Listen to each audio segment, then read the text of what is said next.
Havendo número legal, invocando a Deus pela grandeza da pátria e a paz entre os homens, dou por aberta a sessão. Convido o nobre vereador, doutor Edson da Creatinina, para proceder à leitura da ata da sessão anterior. Ata da 58ª sessão ordinária em 14 de agosto de 2012. Presidência dos senhores vereadores Jorge Felipe, presidente, Paulo Messina, segundo suplente, Ivani de Mello e Dr. Edson da Creatinina, ambos a convite. Às 14 horas, com a presença dos senhores vereadores Sônia Rabelo, Eider Dantas, S. Ferraz, Tio Carlos, Paulo Messina, Ivani de Mello, João Cabral, Dr. Edson da Creatinina, Eliomar Coelho, Patrícia Amorim, Jorge Felipe e Dr. Eduardo Moura, 12, assume a presidência o senhor vereador Ivani de Mello e ocupa o lugar de secretário o senhor vereador Dr. Edson da Creatinina, ambos a convite. Encerra-se a sessão às 16h33.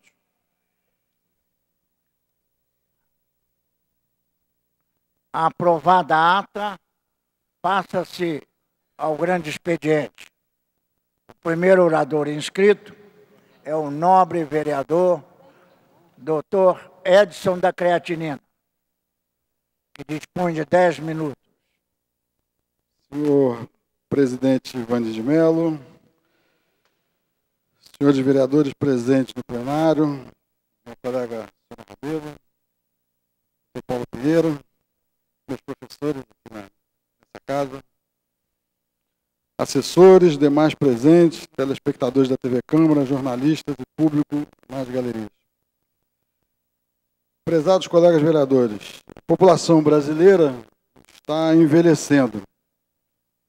Dados indicam que houve uma redução no número de filhos por mulher. De 6 crianças, a média caiu para 1,9.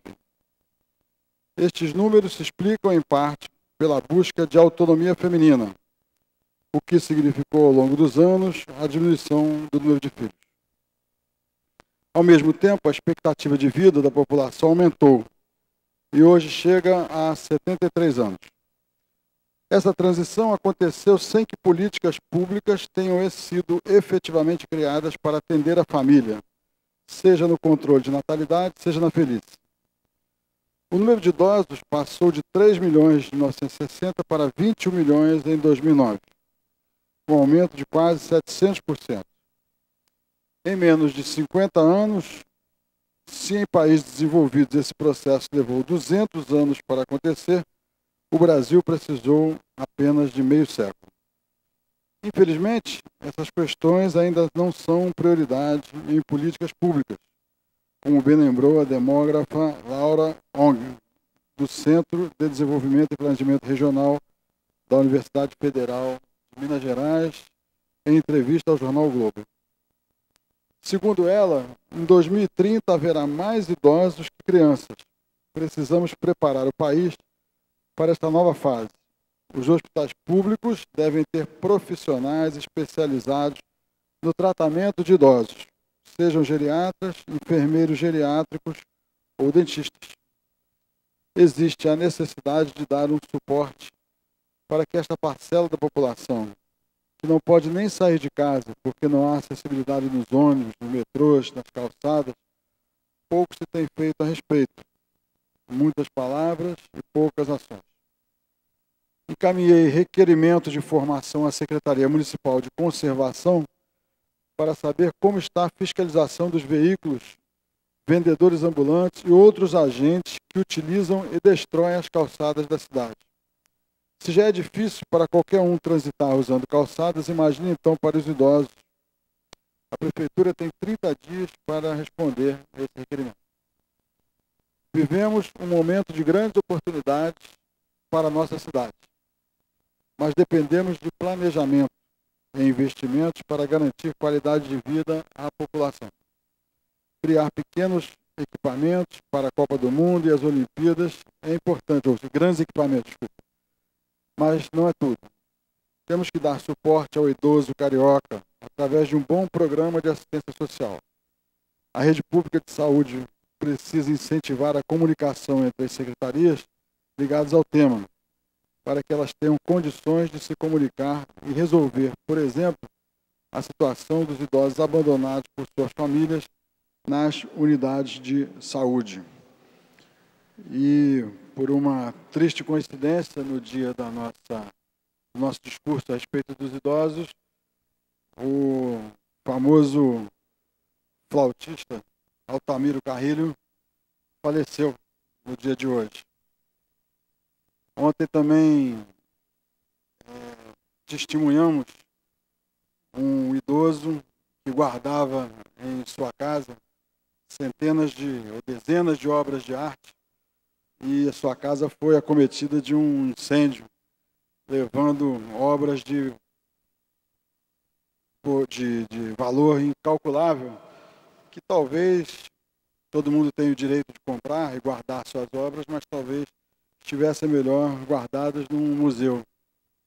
E foi realmente emocionante ver esse idoso lamentar a morte do seu gatinho, em vez de lamentar a perda de obras de valor incalculável.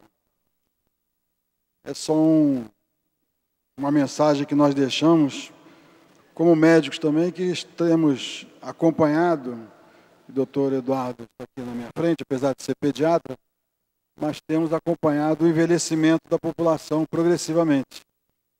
Os recursos para as cirurgias cardíacas, remédios antihipertensivos, remédios para o diabetes, tratamento de câncer, e mesmo na minha área, que é a área de insuficiência renal, todas essas pessoas estariam mortas se não fossem esses tratamentos. Em 1958, a minha avó, com 60 e poucos anos, morreu de insuficiência renal porque não havia diálise naquela época. Hoje, a média dos pacientes que faz diálise está acima de 50 anos.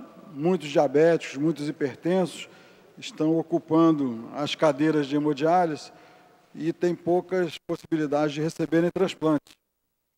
E nós sabemos que a prevenção, acima de tudo, do diabetes e o tratamento da hipertensão vai prevenir as doenças cardiovasculares e vai evitar que essas pessoas precisem de uma máquina ou tenham infartos e derrames mais precocemente. Boa tarde a todos. A próxima oradora inscrita é a nobre vereadora Sônia Rabelo, que dispõe de 10 minutos. Senhor presidente, senhores vereadores presentes nessa sessão, senhores servidores da casa, senhoras, senhores que nos ouvem. O meu primeiro pronunciamento, meu primeiro tema, é uma leitura da moção de pesar que eu dei entrada ontem nos anais dessa casa, para ficar registrado, e que faço agora a leitura dessa moção de pesar para que também fique registrado nesse plenário. Trata-se de uma arquiteta, urbanista, que trabalhou muitos e muitos anos como pesquisadora e professora e servidora da Prefeitura do Rio, e fez um trabalho importantíssimo em relação ao patrimônio cultural da cidade, e especialmente a área da região portuária, que hoje a Prefeitura faz intervenções. Se o projeto de intervenção da Prefeitura tem marcadamente algumas coisas boas em relação ao seu patrimônio cultural, em parte se deve a essa arquiteta, conhecida como Nina Raba, que faleceu há cerca de uma semana. Então, a moção de pesar pelo falecimento da professora e pesquisadora Nina Maria de Carvalho Elias Raba, que se associa à Câmara, se associador da família, pela passagem dessa douta pesquisadora que tanto colaborou com os estudos da região do centro do Rio de Janeiro, aos quais se dedicou desde os anos 80. Arquiteta, doutora em Geografia pela Universidade Federal de Rio de Janeiro, foi professora da Universidade Santa Úrsula, formando vários alunos, e do Instituto Metodista Bennett, na área de planejamento urbano. Foi coautora dos livros Porto do Rio de Janeiro, Construindo a Modernidade, e também do livro Rua do Lavradio, dentre outros. Nina Raba atuou como administradora regional da região portuária do município do Rio de Janeiro, de 1993 a 2000, onde teve destacada atuação na defesa da revitalização dessa área do Rio.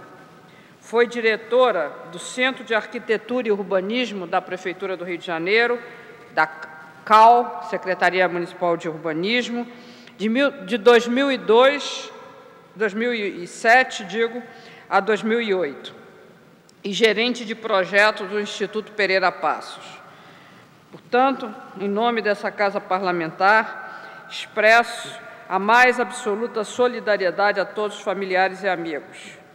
Cabe a nós, que tivemos a honra de conviver com a doutora Nina Maria de Carvalho Elias Raba, reverenciar a sua memória e agradecer a grande contribuição aos estudos urbanísticos e serviços prestados à cidade do Rio de Janeiro.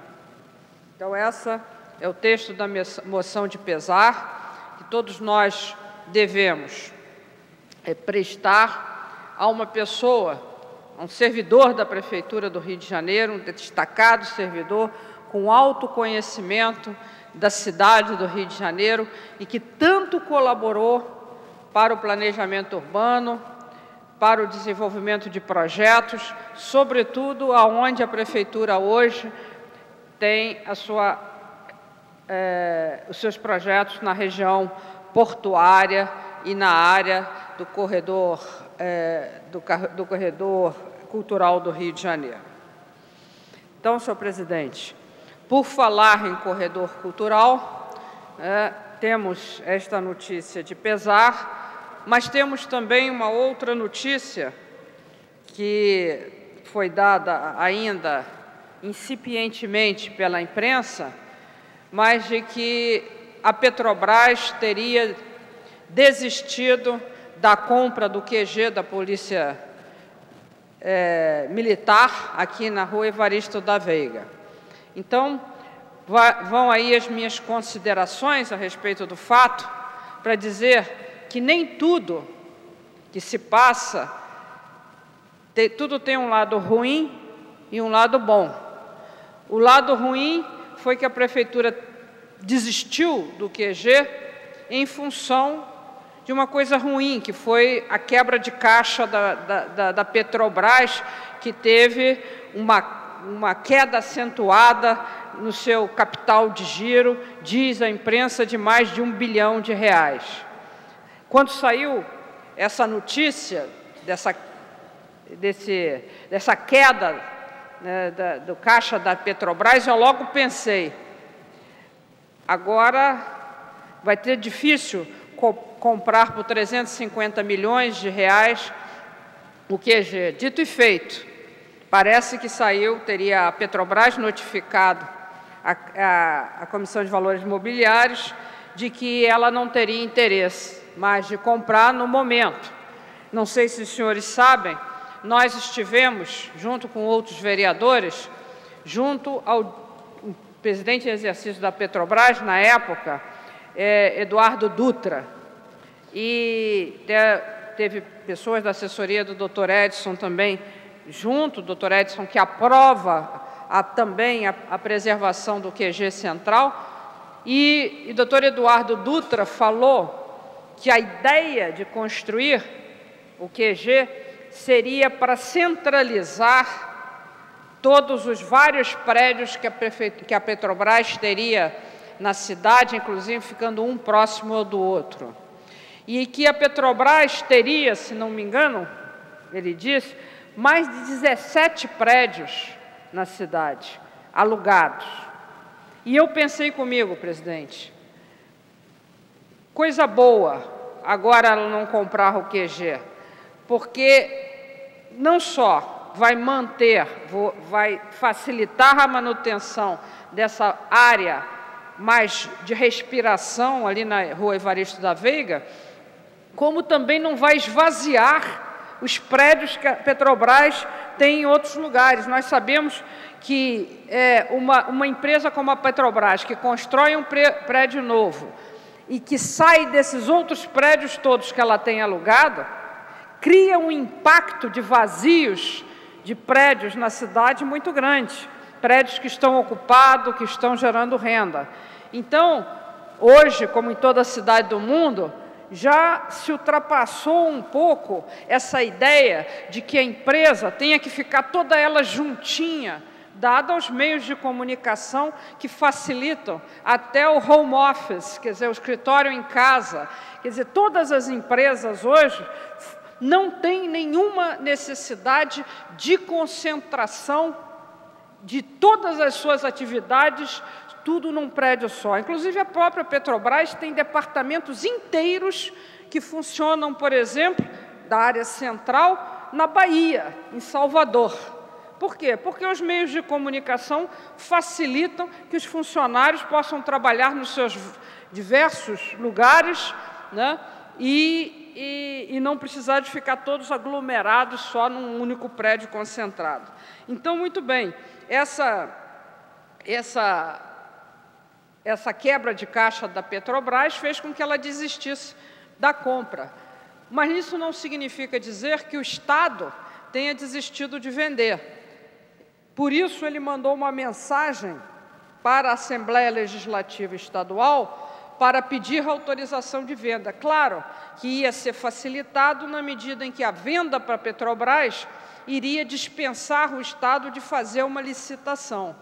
Mas, atenção, a Petrobras desistiu de comprar, mas o Estado não desistiu de vender.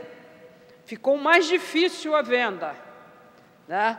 Mas não significa dizer que nós não tenhamos que tomar providências para que as características da Rua Evaristo da Veiga, do corredor cultural, que abrange aquela área, porque é impensável se supor que o corredor cultural vá até os Arcos da Lapa e não abranja o QG da Polícia Militar. É óbvio, diria, óbvio, ululante, que o QG da Polícia Militar faz parte do corredor cultural do Rio de Janeiro, e daí porque nós temos um projeto que inclui no corredor cultural do Rio de Janeiro, por contiguidade, a área do QG da Polícia Militar do Rio de Janeiro. Então, nesse sentido, nós estamos aqui, já estou terminando, senhor presidente, felicitando, né, a cidade por ter um fôlego para a preservação desse quartel da Polícia Militar e não esperamos o quebra de caixa do BNDES, não. Eu espero que o BNDES, uma luz ilumine a diretoria do BNDES, que vai precisar de muito dinheiro para financiar as privatizações que a presidente Dilma está anunciando.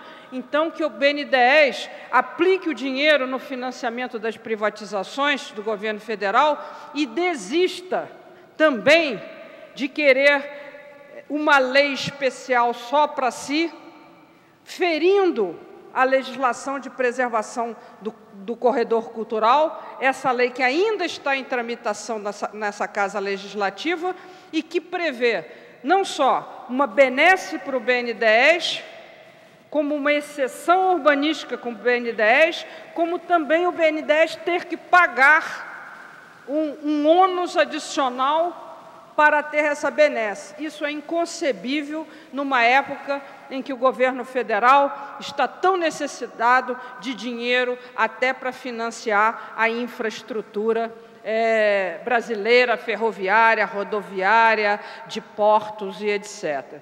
Então, esperamos que essa notícia da Petrobras, que favoreceu o patrimônio da cidade, ilumine a cabeça dos dirigentes do BNDES e que sigam o seu exemplo e que desistam desse famigerado projeto de exceção que tramita nessa casa. Muito obrigada, senhor presidente. Não havendo mais orador inscrito, a presidência franqueia a palavra. Não havendo manifestação por parte dos senhores vereadores, a sessão fica suspensa até às 15h40. Está suspensa a sessão.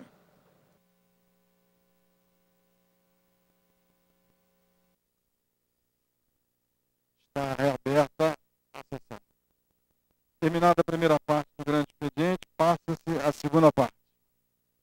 Não havendo orador inscrito, a palavra fica franqueada. Não havendo quem se manifeste, a sessão fica suspensa até às 16h. Está suspensa a sessão.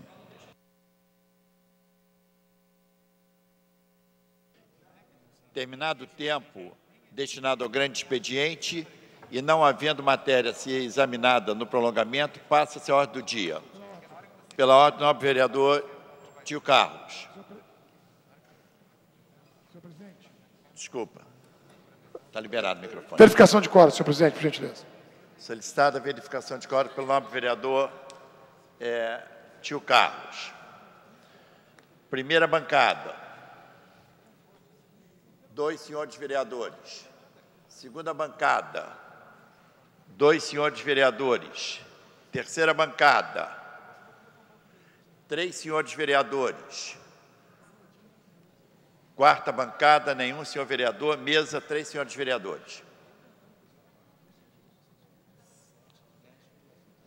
Presente 10 senhores vereadores, não há quórum para prosseguimento dos trabalhos. A presidência, antes de encerrar a presente sessão, convoca a sessão ordinária para amanhã às 14h. Está encerrada a sessão.